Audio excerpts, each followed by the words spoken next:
Saker Lauts Awach. Buenos días, ¿cómo estás? Hola alumnos del Colegio Llano Alto del grado de quinto primaria, bienvenidos a su clase en línea de medio social del día 30 de julio del 2020.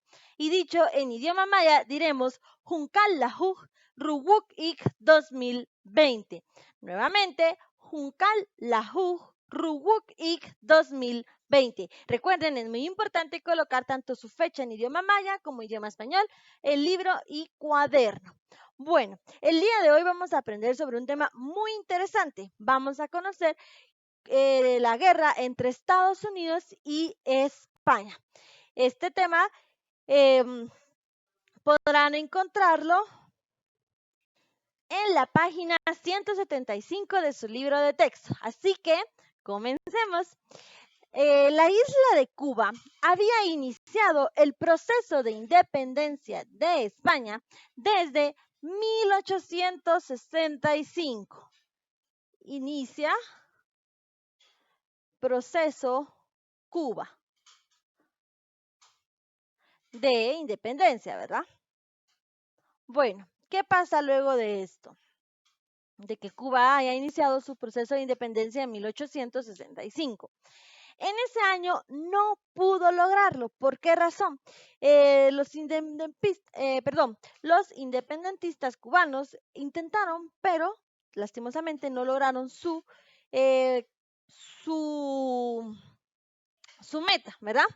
Entonces, luego los cubanos iniciaron un nuevo proceso. ¿Cuándo? Lo iniciaron en 1895, ¿sí? Sin embargo, la respuesta de las tropas españolas fue muy violenta, así que Estados Unidos decidió apoyar a los cubanos.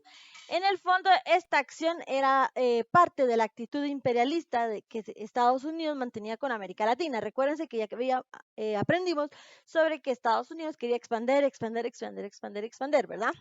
Entonces, el 1895 fue su segundo proceso de Cuba, ¿verdad? Bueno, ¿qué más? ¿Qué sucede luego? En enero de 1898, ¿sí? Atracó al puerto de La Habana, en Cuba, el acorazado de guerra Maine de Estados Unidos. Este barco llegó con la intención de mostrar su poderío militar a los españoles. ¿Qué quiere decir? Estados Unidos colocó su barco ahí porque quería como generar esa presencia fuerte, ¿verdad?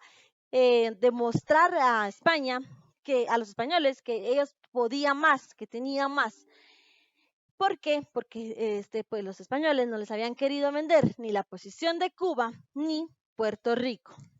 Entonces vamos a colocar acá que en 1898,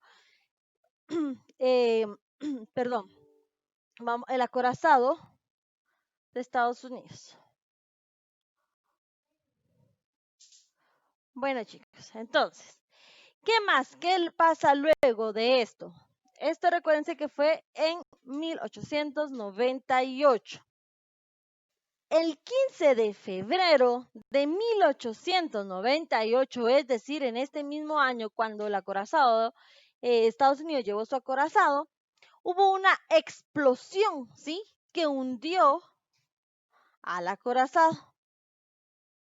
Vamos a colocarlo por acá. Entonces, ¿qué pasa? Murieron 266 miembros de la tripulación. Tanto Estados Unidos como España iniciaron las investigaciones para determinar la causa de la explosión. Los estadounidenses indicaron o señalaron que había sido producto de la explosión de una mina colocada enfrente al barco. O sea, ellos dieron a entender que fue intencional por los españoles. Los españoles, por el contrario, dijeron que no, que la explosión había sido interna, o sea, algo del mismo barco, ¿verdad? El resultado final, porque como cada quien apoyaba su idea, fue la declaratoria de guerra de Estados Unidos contra España el 25 de abril de 1898, un par de meses después de la explosión, ¿verdad?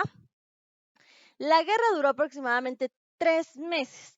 la superioridad del armamento norteamericano era muy evidente, ¿sí? Pasaba al nivel de España. Entonces, pues España perdió la guerra y el 10 de diciembre de 1898, si se dan cuenta, todo lo manejamos en el mismo año. Vamos a borrar esta parte de acá, que es una fecha muy importante. Entonces, el 10 de diciembre de 1898, todo lo hemos estado manejando aproximadamente en este año, ¿verdad? Ambas partes firmaron el Tratado de París, ¿sí? El Tratado de París. ¿En qué consistía este tratado? Con ese se puso fin al conflicto, pero España perdió sus últimas dos posesiones coloniales, la que se dio a Estados Unidos, ¿verdad? A cambio de 20 millones de dólares. Imagínense esa cantidad en aquel entonces. Esas colonias fueron Filipinas, Guam y Puerto Rico, y con este conflicto Cuba obtuvo su independencia, ¿sí? Cuba, independencia. Bueno, chicos, con esto completamos nuestra clase del día de hoy para medio social. Espero haya sido de su agrado un poco de historia. Ustedes deberán de resolver en casita la zona de ejercicio de su libro de texto. Por favor, cuando dice investiga, es una calificación para medio social y computación. Entonces necesito que la trabajen bien, ¿sí? Bueno, entonces, en resumidas cuentas, con este tema de la guerra entre Estados Unidos y España, prácticamente todo surgió porque Estados Unidos empezó a brindar la ayuda a Cuba que quería independizarse con otras intenciones, ¿verdad? Estados Unidos siempre quería empoderarse más de lo que ya era. Luego surgió lo de su barco y eso hizo que todo explotara, ¿verdad? Literalmente el barco y los españoles contra Estados Unidos, y ahí fue como surgió su guerra. ¿Qué podemos destacar de algo bueno? Que casi nunca hay nada bueno durante las guerras, que Cuba pues logró conseguir su independencia, ¿verdad? Les agradezco muchísimo su atención, que tengan un excelente y bendecido día. Mateos, gracias y bendiciones.